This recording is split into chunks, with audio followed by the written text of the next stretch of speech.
Ron DeSantis just made a huge bombshell announcement that promises to be a major game changer. We're going to see for ourselves precisely what DeSantis is calling for, and we're going to see how it's all part of the rise of a massive movement sweeping red states that's reasserting state power over the incompetent and inept corruption coming from the bumbling Biden administration. You are not going to want to miss this. Florida Governor Ron DeSantis is calling on the Florida Supreme Court to impanel a grand jury to investigate what he called the various wrongdoings linked to the COVID vaccines, including the spreading of what he called false and misleading claims about the vaccine's efficacy. During a panel with the Florida Surgeon General, DeSantis publicly called for the court to gather the grand jury in order to determine the extent to which Floridians were misled about the drug. So today, I'm announcing a petition with the Supreme Court of Florida to impanel a statewide grand jury to investigate any and all wrongdoing in Florida with respect to COVID-19 vaccines. And we anticipate that we will get the approval for that. That will be something that will be impaneled, most likely in the Tampa Bay area, and that will come with legal processes that will be able to get more information and to bring legal accountability for those who committed misconduct. Did you see the people behind him, clapping? That was so cool. If you're listening by podcast, DeSantis is speaking, and behind him are all these rows, a collage of screens of people being zoomed in on the conference. And as I understand it, these are people who represent those who have died or have been injured from what medical professionals are claiming is adverse reactions from the vaccine. And so many of them started to clap when he announced the petition, which he believes the Florida Supreme Court will indeed fulfill. Governor DeSantis was on the Laura Ingraham show to explain further.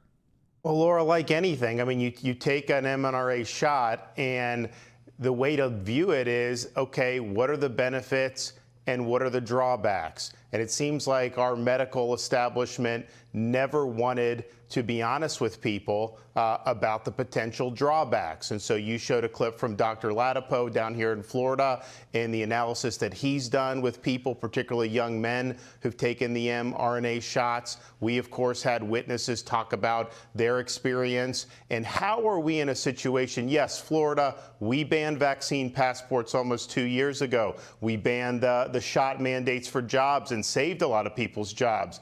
Nevertheless, throughout our country, you still have hundreds of universities in other states that are still mandating these boosters on these college kids, when any type of cost-benefit analysis would say the benefit from them taking the shot, as you alluded to, it doesn't prevent them from getting infected or spreading it anyways. The benefit is minuscule, but as Joe Latipo and other studies have shown, there is a risk for doing it. So why can't our medical establishment acknowledge that? Why the deception? Why have they continued to do this for 2 years?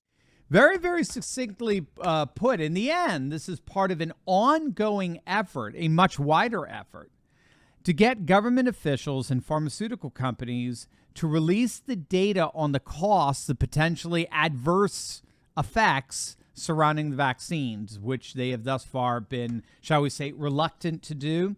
In addition, Governor DeSantis is actually creating what many are seeing as a parallel CDC, a counter to the Center for Disease Control. It's being called the Public Health Integrity Committee, and it'll be overseen by the Florida Surgeon General in order to assess federal public health recommendations and guidance to ensure the Florida's public health policies are tailored for the state's communities and priorities. And it's precisely this Public Health Integrity Committee that is formally submitting the petition for the grand jury. In summary, DeSantis tweeted out, quote, Florida will hold the medical establishment accountable by first creating a grand jury to investigate mRNA shots and Big Pharma. Second, investigating cardiac-related deaths tied to the mRNA vaccine. And third, forming a Public Health Integrity Committee to oversee the medical establishment, a counter to the federal medical establishment. Now, obviously, this is just par for the course for Ron DeSantis.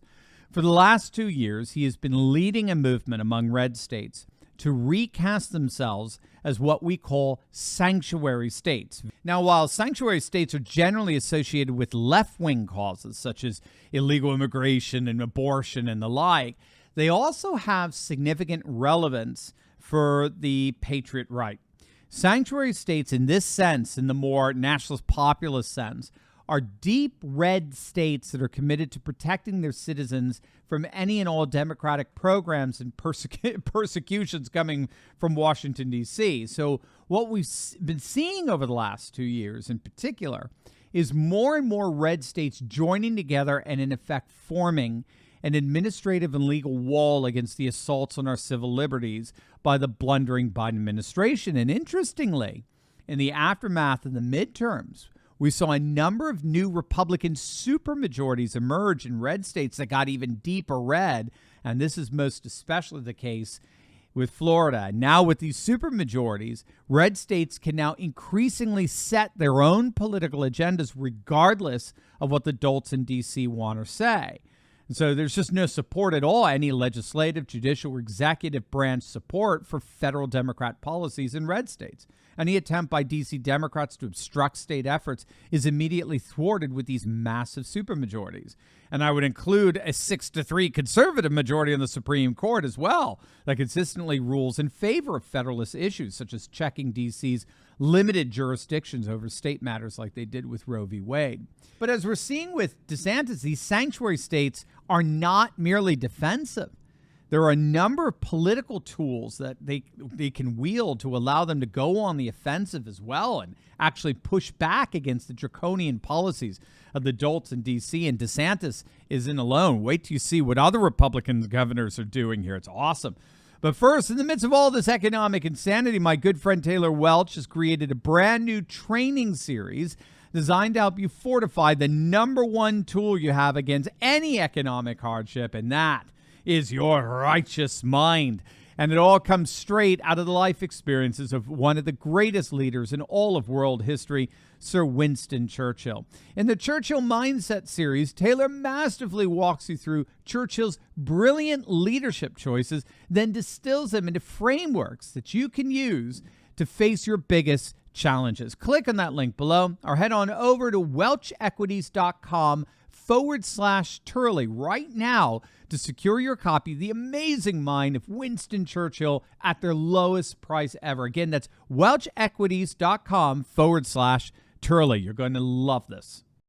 As many of you know, Texas Governor Greg Abbott recently declared an invasion at the southern border, a formal declaration that enables the governor to take a number of special measures to curb that massive number of illegal immigrants coming across the southern border. Texas National Guard has been deployed officially to safeguard the border and to repel and turn back immigrants trying to cross the border illegally. In fact, it's being widely reported that a number of tank-like military vehicles have been deployed to key strategic spots across the border.